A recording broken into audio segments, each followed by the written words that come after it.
Hello, Crossroads friends and family. Welcome to another edition of Going Deeper as we close in here on the end of the year and Christmas is right around the corner.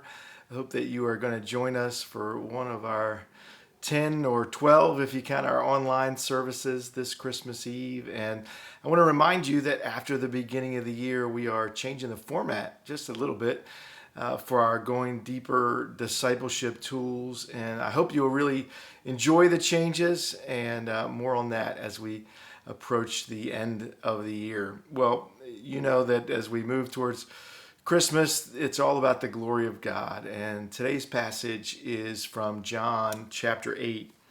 This is Jesus speaking. And it says, Jesus replied, "If I glorify myself, my glory means nothing. My Father, whom you claim as your God, is the one who glorifies me. Though you do not know him, I know him. If I said I did not, I would be a liar like you.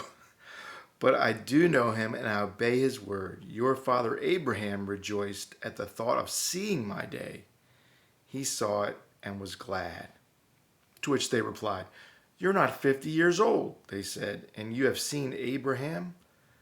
"Very, very truly, I tell you," Jesus answered, "before Abraham was born, I am." Well, that statement is packed with lots and lots of meaning for the Jewish hearers of their day. But if we focus on what Jesus was claiming about the glory of God, it is just enticing and staggering at the same time. Number one, it is this reinterpretation or re-suggestion that Jesus has glory from God and he gives glory back to God.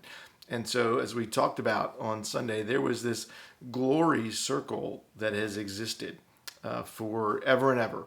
The Father, the Son, the Holy Spirit, complete as one glorifies the other, and they give and receive glory. So there's no need for anything else to complete that picture. And yet we get invited get to experience the glory that has been there for the entire world. And I love when Jesus says, "It's been happening long before you ever even noticed this."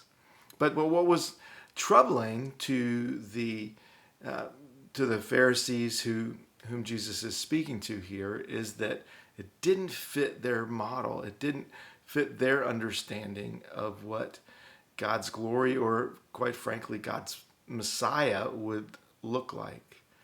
And one of the things I'm going to ask everyone on Christmas Eve to consider is that we can miss the glory of God if we expect that it's going to look like it always has.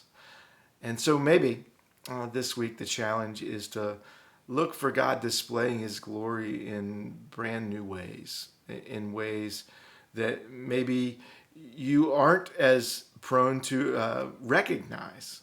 Maybe pray and ask God to teach you, help you to recognize his glory this week. I hope you do. I hope I do. And I hope to see you soon. God bless.